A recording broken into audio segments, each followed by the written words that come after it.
112.3 billion dollar यानी कि लगभग 9 लाख करोड़ रुपए। ये क्या है? ये क्या किसी कंट्री की जीडीपी है? नहीं, ये है वॉरेन बफे की नेटवर्थ। ये जो पूरी नेटवर्थ है ये इन्होंने स्टॉक मार्केट से बनाई है और आपको पता ही होगी वॉरेन बफे को मार्केट का भगवान कहा जाता है। तो इनका जो लॉन्ग टर्म रिटर्न है वो आपके हिसाब से कितना होगा? 100%, 50%, 30%? नहीं, सिर्फ 19.8%। अब मैं सिर्फ क्यों कह रहा हूँ? मैं सिर्फ इसलिए कह रहा हूँ क्योंकि हमने देखा कि बहुत सारे म्यूचुअल फंड हाउस, बहुत सारे रिटेल इन्वेस्टर्स भी जो कि इंटेलिजेंट है, अच्छे से स्टडी करते हैं, वो इस रिटर्न को बीट कर देते हैं। तो फिर वॉरेन बफे का रिटर्न सिर्फ 19.8% ही क्यों है? तो क्या इसका मतलब ये है कि जो कम कैपिटल वाले लोग भी हैं, जो लिमिटेड इन्फॉर्मेशन वाले लोग हैं, क्या वो भी बड़े बड़े इंस्टीट्यूशनल इन्वेस्टर और बड़े बड़े जो एस इन्वेस्टर्स हैं उनको बीट कर सकते हैं? तो आइए हम इस वीडियो में जानते हैं कि क्या स्मॉल रिटेल इन्वेस्टर्स बड़े बड़े इंस्टीट्यूशनल इन्वेस्टर्स को बीट कर सकते हैं, म्यूचुअल फंड को बीट कर सकते हैं। आइए जानते हैं। तो हम बात करते हैं सबसे पहले रिटेल इन्वेस्टर्स की। देखिए, रिटेल इन्वेस्टर्स की जो लिमिटेशंस है वो क्या क्या है। एक तो हमारे पास मैनेजमेंट का एक्सेस नहीं होता, हमारे पास जो इन्फॉर्मेशन होती है वो लिमिटेड होती है, हमारी कैपिटल भी छोटी होती है कंपैरेटिव टू बड़े बड़े जो इन्वेस्टर्स हैं उनसे कंपेयर में हमारी कैपिटल भी काफ़ी कम होती है। लेकिन फिर भी हम इनको बीट कैसे कर सकते हैं? तो उसके लिए जो सबसे पहला फैक्टर है वो है परफॉर्मेंस प्रेशर। ये जो बड़े बड़े इंस्टीट्यूशनल इन्वेस्टर होते हैं, पोर्टफोलियो मैनेजमेंट सर्विस वाले होते हैं और बड़े इन्वेस्टर होते हैं जैसे वॉरेन बफे हैं, बड़े बड़े म्यूचुअल फंड हाउसेज होते हैं ICICI, HDFC, इनके पास क्या होता है कि इनको सेबी की रेगुलेशन होती है। सेबी की रेगुलेशन की वजह से म्यूचुअल फंड हाउसेस को और PMS को हमेशा अपना ईयर एंड पे अपना परफॉर्मेंस बताना होता है लोगों को कि पिछले साल में उन्होंने इतना रिटर्न दिया। तो हर साल उनको एक अच्छी परफॉर्मेंस दिखानी ज़रूरी होती है। और क्योंकि वो इतने बड़े म्यूचुअल फंड हाउस हैं, इतने बड़े PMS हैं, तो पूरी दुनिया की नज़र उन पे होती है। वहीं अगर हम देखें रिटेल इन्वेस्टर, तो हमारे लिए बिल्कुल नहीं है। हमारे अकाउंट में क्या है, हमने कौन से शेयर खरीद रखे हैं, हमें कितना लॉस है, कितना प्रॉफिट है, पिछले साल कितना रिटर्न आया, पिछले महीने कितना रिटर्न आया, इससे हमें कोई फ़र्क नहीं पड़ने वाला। इसको कंपेयर करते हैं मान लीजिए क्रिकेट से। तो हम जानते हैं कि हमारी जो क्रिकेट टीम है वो एक अच्छी टीम है, लेकिन पिछले 9 सालों से 10 सालों से वो कोई ICC ट्रॉफी नहीं जीती है, जबकि हर बायलैटरल सीरीज़ में उनका परफॉर्मेंस अच्छा होता है। और वही खिलाड़ी जब वर्ल्ड कप के नॉकआउट मैचेस में आते हैं तो वहाँ पे वो, आपको पता ही है, वो चोक कर जाते हैं। ऐसा क्यों करते हैं? खिलाड़ी तो वही है, एक्चुअली जो परफॉर्मेंस प्रेशर जो होता है वो नहीं ले पा रहे हैं हमारे जो खिलाड़ी हैं। तो वैसे ही जो सेम कंडीशन है वो इस केस में है कि रिटेल इन्वेस्टर जो हम हैं, हम पे कोई प्रेशर नहीं है, हम आंसरेबल हैं, तो सिर्फ खुद के आंसरेबल हैं। लेकिन यही जो म्यूचुअल फंड हाउस है, PMS हैं, इवन जो बड़े इन्वेस्टर्स हैं, उनको भी अपनी इमेज बना के रखनी है। तो उनको हर साल परफॉर्मेंस करना, हर साल अच्छा परफॉर्मेंस देना, वो बहुत ज़्यादा ज़रूरी हो जाता है। ऐसे ही सेकंड चीज़ है साइज़ ऑफ कैपिटल। अब देखिए, साइज़ ऑफ कैपिटल जो है, जिसकी कैपिटल ज़्यादा होती है उसको बहुत एडवांटेज भी होते हैं, लेकिन यहाँ हम डिसएडवांटेज के बारे में बात करेंगे जब हम % ऑफ रिटर्न की बात करते हैं। अब हम एग्जांपल लेते हैं, 2 लोग हैं, मिस्टर A और मिस्टर B। मिस्टर A की जो कैपिटल है वो है 5 लाख और मिस्टर B की कैपिटल है 5 करोड़। अब मिस्टर A क्योंकि उनकी कैपिटल कम है, वो ज़्यादा रिस्क लेते हैं और 30% का रिटर्न बनाते हैं, लेकिन फिर भी उनका जो प्रॉफिट है वो सिर्फ 1.5 लाख ही होता है। वहीं पे जो मिस्टर B हैं, क्योंकि उनकी कैपिटल ज़्यादा है और वो ज़्यादा रिस्क नहीं लेते हैं, तो वो क्या करते हैं, सिर्फ 10% का रिटर्न बनाते हैं, फिर भी उनका जो प्रॉफिट होगा वो 50 लाख होगा। तो परसेंट वाइज मिस्टर A ने ज़्यादा रिटर्न बनाया, लेकिन एब्सोल्यूट रिटर्न जब आप देखेंगे तो मिस्टर B यहाँ पे ज़्यादा पैसे बना रहा है। तो जो साइज़ ऑफ कैपिटल है एक कंस्ट्रेंट हो जाता है, क्योंकि जब आपका साइज़ ऑफ कैपिटल काफ़ी ज़्यादा हो जाता है, लाइक 5 करोड़, 10 करोड़, 50 करोड़, 100 करोड़, तो आपकी जो पहली प्रेफरेंस रहती है वो रिटर्न नहीं रहती है।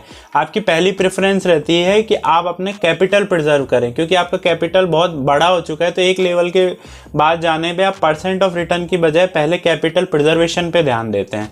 तो यही हालत हो जाती है बड़े बड़े इन्वेस्टर्स की, क्यों अब उनको % रिटर्न में कोई खास फ़र्क नहीं पड़ता है, उनको फ़र्क पड़ता है एब्सोल्यूट रिटर्न से, और वो रिस्क कम लेते हैं ताकि उनका कैपिटल प्रिजर्व रहे। इसी वजह से उनका जो रिटर्न है वो कम हो जाता है। और हम एज अ रिटेल इन्वेस्टर, क्योंकि हमारा कैपिटल कम है, हम ज़्यादा रिस्क ले सकते हैं, क्योंकि हमें खोने का डर नहीं है, हमें पैसा बनाना है, तो हम उनके रिटर्न को बीट कर सकते हैं। और थर्ड फैक्टर है नौकरी। हाँ, नौकरी म्यूचुअल फंड के जो फंड मैनेजर होते हैं वो AMC के यहाँ हाई पेइंग जॉब कर रहे होते हैं। अब उनकी जो सबसे पहली प्रेफरेंस होती है, अगर हम भी उनकी जगह होंगे तो हमारी भी पहली प्रेफरेंस होगी नौकरी बचाना। तो बजाय बहुत बड़ा रिस्क लेके वो क्या कोशिश करेंगे कि वो एक लिमिटेड रिस्क ले और कॉमन स्टॉक्स खरीदें। जैसे वो HDFC बैंक, कोटक बैंक खरीदेंगे बजाय IIFL फाइनेंस के, चाहे उसमें उनको अच्छा प्रॉस्पेक्ट दिख रहा हो, क्योंकि HDFC बैंक, कोटक बैंक आपको लगभग हर म्यूचुअल फंड के स्कीम में मिल जाएगा।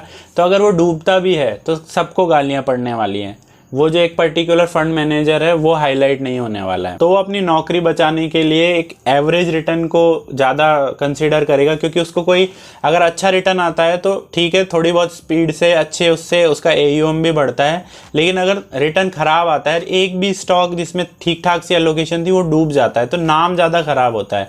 और अगर नाम ज़्यादा ख़राब होगा तो नया AUM आना बंद हो जाएगा, नए लोग उससे दूर भागने लग जाएंगे, और नए लोग अगर उससे दूर भागने लग गए तो अपने आप उसका जो स्कीम है, उसकी जो AMC है, तो उस सब की बैंड बच जाएगी, क्योंकि जो भी कमाई है वो एक्सपेंस रेशियो से है, जो कि AUM पे डिपेंड करता है। और फोर्थ फैक्टर है रेगुलेटरी लिमिटेशन।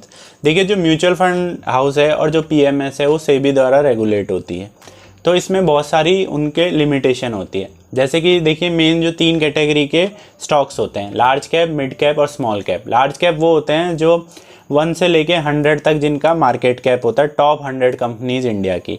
फिर 100 से 250 आते हैं मिड कैप, और 250 के बाद बची हुई जितनी भी कंपनीज आती हैं वो होती हैं स्मॉल कैप। अब मान लीजिए किसी जो फंड है उसका जो ऑब्जेक्टिव है, उसका मैंडेट है, वो है value fund in large cap category. तो वो क्या करेगा, सिर्फ लार्ज कैप जो कैटेगरी के जो स्टॉक हैं वो उन्हीं को टारगेट करेगा, और उसमें भी वो ग्रोथ स्टॉक नहीं लेगा, वो उसमें वैल्यू बाय करेगा, क्योंकि अब उसकी एक लिमिटेशन हो गई है।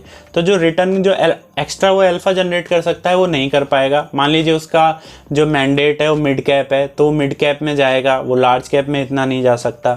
उसके अलावा उनके पास एक लिमिट होती है कि इतना % उनको, मेजॉरिटी ऑफ जो उनका मनी है वो हमेशा इन्वेस्टेड रहता है, और सिर्फ हार्डली 10% के लगभग भी वो कैश रख सकते हैं। तो अगर मार्केट में उनको सस्ती वैल्यू मिलती है, अच्छे स्टॉक्स मिलते हैं नीचे की वैल्यू पे, तब भी वो नहीं खरीद पाते, क्योंकि उनके पास पैसे ही नहीं होते। वहीं अगर हम हैं उसकी जगह, तो मान लीजिए हमने एक स्टॉक 100 पे लिया, अब वो 50 का हो गया, और अभी भी अगर उसमें अभी भी हमें वैल्यू दिख रही है, तो हम उसको, अगर हमारे पास पैसे हैं तो हम उसको बाय कर सकते हैं।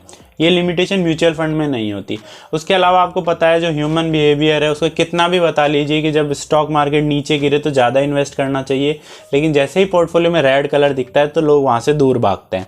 तो इससे क्या होता है कि जब मार्केट नीचे होता है तो बजाय ज़्यादा पैसा डालने के, लोग पैसे को रिडीम करने लग जाते हैं। और अगर लोग पैसा रिडीम करेंगे तो उसके लिए फंड मैनेजर को एक ही काम करना पड़ेगा, उसको अपने स्टॉक्स बेचने पड़ेंगे, म्यूचुअल फंड की यूनिट्स बेचनी पड़ेगी। तो बजाय वो एक अच्छा रिटर्न जनरेट करने के क्रैश के टाइम पे, उसका रिटर्न और ज़्यादा ख़राब हो जाता है। तो अब हम इस वीडियो को सम अप करते हैं। तो वॉरेन बफे की कंडीशन ही मान लीजिए, मैंने अभी कुछ टाइम पहले पढ़ा था कि वो 100 बिलियन प्लस के कैश पे बैठे हैं और अच्छी इन्वेस्टमेंट अपॉर्चुनिटी का वेट कर रहे हैं। अब मान लीजिए 100 बिलियन से उन्हें एक अच्छा रिटर्न जनरेट करना है, तो उसके लिए उनको कैपिटल एम्प्लॉय करनी पड़ेगी। अब मान लीजिए वो किसी स्टॉक में $10 बिलियन इन्वेस्ट करते हैं, लेकिन इसके लिए इतनी मार्केट कैप भी तो होनी चाहिए इसकी। तो अगर वो लार्ज कैप में ही इन्वेस्ट करेंगे जिनकी market cap 500 billion, even 1 trillion तक है, जैसा कि एप्पल में उनका इन्वेस्टमेंट है, तो उससे क्या होगा आपको पता है, जो बड़ी कंपनीज होती है जो ऑलरेडी $1 ट्रिलियन पे पहुंच गई है, अब उनसे एक्स्ट्रा अल्फा जनरेट करना पॉसिबल नहीं है। लेकिन जैसे छोटी कंपनी है, जैसे हमारे यहाँ इंडिया में दीपक नाइट्राइट है, अल्काइल अमाइन है, IIFL फाइनेंस है, मान लीजिए वो उसमें स्टॉक पिकिंग करते हैं, तो उनका तो मार्केट कैप ही $3 बिलियन, $4 बिलियन, इवन $2 बिलियन तक है। तो अगर वो 10 बिलियन उसमें डालना चाहेंगे तो वो डाल ही नहीं पाएंगे, जो एक्स्ट्रा जो अल्फा है वो जनरेट ही नहीं कर पाएंगे। उसके अलावा क्या होता है कि जैसे इंडिया में ये रूल है कि अगर आप कोई भी पर्सन 1% से ज़्यादा होल्डिंग लेता है किसी कंपनी में, तो वो पब्लिकली डिस्क्लोज हो जाता है। तो मान लीजिए जैसे ही आपको पता लगेगा कि राकेश झुनझुनवाला ने इस कंपनी में इतने स्टॉक बाय करे, रामदेव अग्रवाल ने इस कंपनी में इतने स्टॉक बाय करे, तो उससे क्या होता है कि लोग, जैसे ये न्यूज़ आती है, सब लोग उनको फॉलो करने लग जाते हैं और वो स्टॉक को बाय करने लग जाते हैं। तो एक साथ इतने लोग उसको बाय करने लग जाते हैं कि वो उसका प्राइस बहुत बढ़ जाता है। और जब बड़े इन्वेस्टर ने जिस लेवल पे ख़रीदा होता है, उन्होंने जब स्टार्ट में कुछ कम क्वांटिटी ली होती है और उनका आगे का प्लान होता है और क्वांटिटी लेने का, तो वो ले नहीं पाते क्योंकि स्टॉक ऑलरेडी बहुत रन अप कर जाता है। तो इस तरह की बहुत सारी जो लिमिटेशंस होती हैं, performance pressure, regulatory limitation, size, capital size बड़ा होना, और ये जो हर चीज़ उनकी लोगों को पता लग जाती है, ये बड़ा कैपिटल होना, बहुत लोगों का प्रेशर होना, इतनी सारी चीज़ों की वजह से इन पे बहुत सारी लिमिटेशंस आ जाती हैं। वही रिटेल इन्वेस्टर है, कम कैपिटल है, लिमिटेड इन्फॉर्मेशन है, कोई बात नहीं, लेकिन कैपिटल कम है, प्रेशर कम है, किसी को आंसरेबल नहीं हो, तो आप कम कैपिटल से भी स्टॉक मार्केट में अच्छा रिटर्न जनरेट कर सकते हो। इवन आप जो बड़े बड़े इन्वेस्टर हैं, म्यूचुअल फंड हाउसेज हैं, इनको भी आप बीट कर सकते हो। अगर आपको ये वीडियो इन्फॉर्मेटिव लगा तो प्लीज़ हमारे चैनल को ज़रूर सब्सक्राइब करें, इसे लाइक करें, कमेंट करें और जिनको भी नॉलेज चाहिए उनके साथ ज़रूर शेयर करें।